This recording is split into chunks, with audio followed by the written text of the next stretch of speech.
hot pot soup vegetable.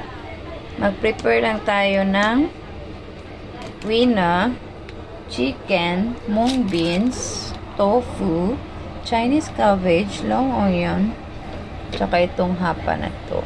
Lagay tayo ng sauce na sa hot pot. Pag mainit na siya, lagay natin yung matitigas na dahon.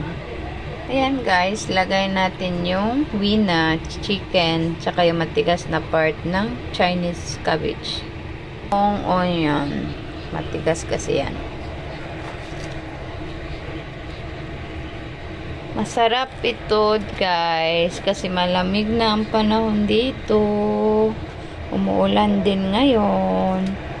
Sarap pumigop ng sabaw at gulay.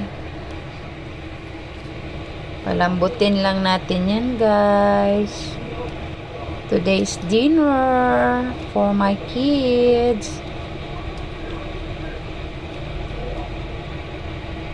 Lagay natin yung tofu guys, para yung tofu maano siya ng yung sauce niya. Kasi matabang yung tofu, kaya ilagay na natin para mamaya pagkain may ano siya, yung sip-sip yung sauce sa tofu.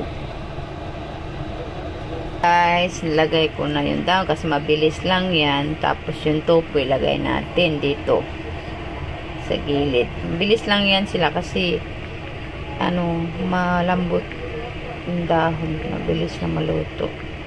Thank you guys. Thank you for watching. Please subscribe and share.